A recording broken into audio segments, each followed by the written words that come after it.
What if I told you that a man fed dozens of innocent people to a creature living under his house for 10 years and the police found his wife alive in that same crawl space speaking a language that doesn't exist on Earth? This isn't fiction, this actually happened, and what you're about to hear will make you question everything you think you know about what lurks beneath our homes. Blair Elderman's confession to police in 1973 was so disturbing that authorities initially thought he was insane until they discovered something in his crawl space that proved every horrifying word was true. March 3, 1963, Atlanta, Georgia. Blair Elderman woke up to warm, humid breath on his face and the most horrific smell he'd ever encountered. When he opened his eyes, something impossible was staring at him just inches away. A 4-foot-tall dark creature with intelligent eyes that seemed to be deciding whether to kill him or spare him. But this was just the beginning of a nightmare that would consume the next decade of his life and cost dozens of people their lives. 1 week earlier, Blair had come home from work to find his wife Carol missing, but her car was still in the driveway. Her belongings were untouched, her purse was still there, but she had simply vanished without a trace. The police barely investigated, assuming she had left her husband, but Blair knew better. His wife would never leave without taking anything with her. She was an orphan with no family to run to, and her friends hadn't seen her. Something terrible had happened to her, but Blair had no idea that the answer was literally right underneath his feet. After a week of sleepless nights and endless worry, Blair turned to alcohol to numb the pain. He drank himself into a stupor that night, hoping to forget about his missing wife for just a few hours. But when he woke up to that creature breathing on his face, his life became a living hell. The thing stood there for what felt like hours, just watching him, analyzing him. Blair noticed his closet door was open and the crawl space entrance was wide open too. He realized this monster had been living underneath his house, and now it had revealed itself to him. The creature suddenly scurried back into the closet and disappeared down into the crawl space, slamming the door shut behind it. Blair should have run, he should have called the police, he should have burned the house down, but something strange happened. Despite being terrified, he felt an odd sense of calm, as if the creature wasn't trying to hurt him. If it wanted him dead, he would already be dead. So Blair did something that would haunt him for the rest of his life. He decided to coexist with the monster. The next evening, when Blair came home from work, he heard something scurrying through his house, heading straight for his bedroom. His heart stopped when he realized what he had seen the night before wasn't a dream or a hallucination. This thing was real, and it was living in his house. Blair had moved his wife's heavy dresser to block the crawl space door, but when he entered his bedroom, the dresser was back in its original position and the crawl space was open again. The creature was far stronger than it looked. For a week nothing happened. Blair went to work, came home, cooked dinner, and tried to live a normal life while a monster lived beneath his floorboards. He could have moved, he could have left town, but something kept him there. Maybe it was denial, maybe it was curiosity, or maybe the creature had already begun to influence his mind in ways he couldn't understand. Then everything changed on a Saturday evening that would mark the beginning of Blair's transformation from victim to accomplice.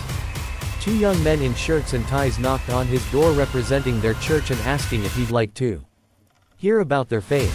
Blair was in a good mood that day. He had been fishing and caught dinner, so he invited them inside. He told them to wait in the living room while he hung up his fish on the back porch. But when he walked back inside, he heard muffled screams coming from his bedroom. Blair ran toward the screams just in time to see the legs and shoes of one of the young men disappearing down into the crawl space. The other man was nowhere to be found. The front door was still closed and only their religious books remained scattered on the living room floor. Both men had been dragged into the creature's lair, and Blair knew they were never coming back up. This should have been the moment Blair called the police. This should have been when he grabbed a weapon and went down into that crawl space to save those men, or at least recover their bodies. Instead, Blair sat on his couch and cried. He knew if he called the police and they didn't find the creature, he would be blamed for the disappearances. So he made the most evil decision of his life. He decided to do nothing. Days later, police cars appeared in the neighborhood questioning residents about the missing young men, but they never came to Blair's house. He thought he had gotten away with it, but the creature had other plans. A few weeks later, Blair woke up to find words scribbled in blood on his bedroom wall that read more.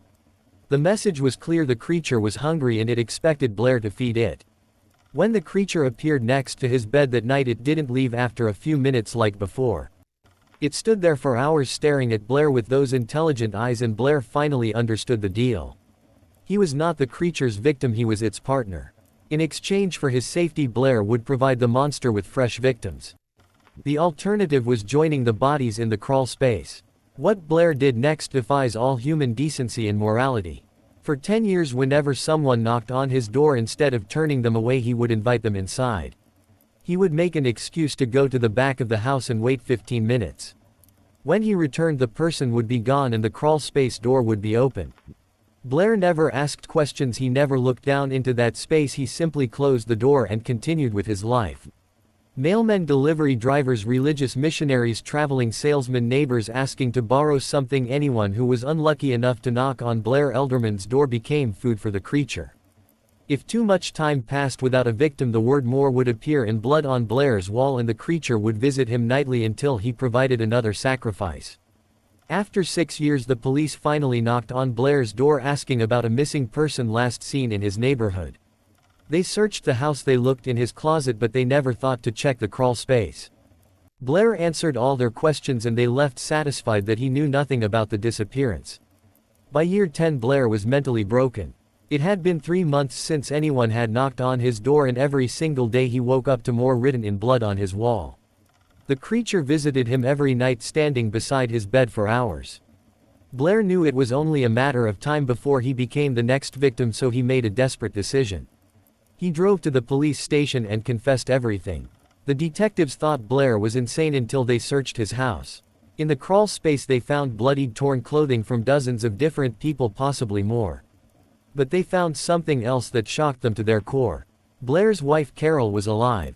She had been in that crawl space for 10 years, unable to move, unable to speak, and when they pulled her out, she was speaking a language that no linguist on earth had ever heard before.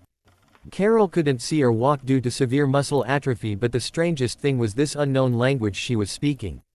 Experts from around the world listened to recordings of Carol speaking, but no one could identify what language it was. It didn't match any known human language, living or dead. After months in a mental institution, Carol suddenly began speaking English again and her eyesight returned. When authorities interviewed Carol, she revealed the truth. Blair hadn't kidnapped her, something else had. She was sitting in her kitchen drinking tea when she heard a noise from the bedroom. She found the crawl space door open, and when she bent down to look inside, something grabbed her by the neck and dragged her down. For 10 years a creature kept her alive, feeding her raw meat and an unknown liquid while she listened to her husband walking around above her, never knowing she was just feet away. The most disturbing discovery came when crime lab scientists examined soil samples from the excavated crawl space. They found traces of DNA from multiple victims and something else that terrified them. They discovered scat from a creature that was not human and does not exist in any known animal kingdom. Something had been living under that house, something that science cannot explain. Blair Elderman took his own life in his jail cell 2 weeks after confessing. Carol was cleared of any wrongdoing and released from the mental institution.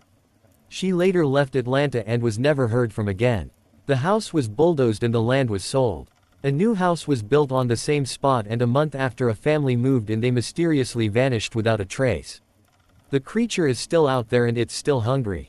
Every time someone goes missing from their own home, every time a family vanishes without explanation, you have to wonder if another Blair Elderman made a deal with something that should never exist. The question that will haunt you long after this story ends is this: what would you do if something was living under your house and the only way to survive was to feed it your neighbors? Let me know in the comments if you think Blair was a victim who had no choice or a monster who chose the easy path over doing what's right. And if you want to hear more true stories that will keep you awake at night, make sure to subscribe, because the darkness is full of secrets that are waiting to be told, and some of those secrets might be hiding right under your own home.